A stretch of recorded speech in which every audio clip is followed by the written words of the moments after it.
गणगणगनाथ बोते. Hello everyone, मी अश्विनी मोर्शीकर. सर्वात आधी तर तुम्हाला दिवाळीच्या खूप खूप हार्दिक शुभेच्छा. ही जी छोटी रांगोळी दिसते ही मी अंगणामध्ये काढली होती आणि जी मोठी रांगोळी दिसते ती मी आतमध्ये ठेवली होती, कारण की आमच्याकडे पावसाचे काही थेंब आले होते आणि भरपूर लोकांच्या रांगोळ्या मिटल्या गेल्या. तुमच्या पण रांगोळ्या मिटल्या का असंच मला नक्की कमेंटमध्ये सांगा. तुमच्याकडे पण पाऊस आला होता का? तर त्यानंतर जी बाहेर अरेंजमेंट दिसत आहे ती होती लक्ष्मी मातेच्या आगमनाच्या वेळेस हातपाय धुण्यासाठी, जसं की आपण पाहुण्यांचं स्वागत करतो तशा प्रकारे. आणि त्यानंतर ही काही डेकोरेशन मी केलं. जास्त शूट माझ्याकडनं करणं नाही झाला, कारण की तुम्हा सर्वांना माहीत आहे हा दिवस किती लगबगीचा असतो. पटापट मी लक्ष्मीपूजनाची पूर्ण तयारी करून घेतली. टीव्हीवर छान लक्ष्मीदेवीचे मंत्र उच्चार लावून दिले होते. घरात खूप जास्त प्रसन्न वाटत होतं आणि पूजा मी माझ्या मिस्टरांच्या हातून करते म्हणून सगळी तयारी मी आधी करून ठेवली होती. हे जे दिसते यांच्या हातामध्ये लाल पोटली, तर हे तुम्हाला माहीतच असेल, ही आहे धनकुबेर पोटली. हिची त्यांच्या हातून मी भरवून घेत होती.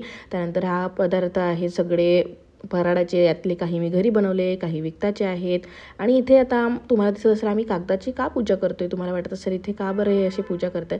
तर बघा, सर्वांनी दिवाळीला सोनं घेतलं असेल तर तुम्ही घेतलं असेल पिवळं सोनं म्हणजे गोल्ड, तर आम्ही घेतलं आहे काळं सोनं म्हणजे जमीन.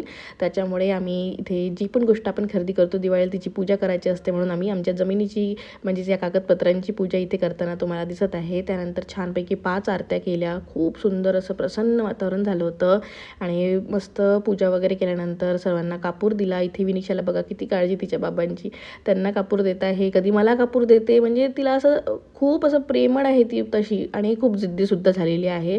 आणि फटाक्यांना थोडी घाबरत होती, त्याच्यामुळे थोडी चिडचिड करत होती. मला तिचं लक्ष्मीपूजनसुद्धा करायचं होतं, पण ते काही तिने व्यवस्थित होऊ दिलं नाही. शेवटी बघालच तुम्ही. त्यानंतर खाली आलो छान छान फटाके फोडायला. आवाजावाले जास्त फटाके आम्ही आणले नव्हते, कारण की विनिशाच घाबरते, नाहीतर आम्हाला खूप भारी शौक होता खूप मोठे मोठे लड वगैरे फोडायच्या. आणि त्यामुळे आता यावर्षी तर आम्ही तसं काही केलेलं नाही, कारण की मागच्या वर्षी तिला धसकाच बसला त्या फटाक्यांचा एकदम, 1च वर्षाची असल्यामुळे. आणि यावर्षी थोडं थोडं मनातून निघत आहे तिच्या, म्हणून आम्ही साधे फटाके फोडले आणि काही रील्स शूट केले सर्व फॅमिली म्हणून. सगळ्यांनी खूप छान असा एन्जॉय केला. विनिशा तर प्रज्ञाजवळच बसली होती, मस्त जेवण करत होती आणि नंतर तिने जॉईन केला आम्हाला, तर तिच्यासोबत आम्ही थोडे व्हिडिओज वगैरे काढले. आणि लक्ष्मीपूजनाचं बघू शकता तुम्ही, तिचं पूजन करायचं होतं त्यावेळेस तिने असा काहीसा धुमाकूळ मचवला. आणि अशा प्रकारे होता आमचा लक्ष्मीपूजनाचा दिवस. Thank you for watching.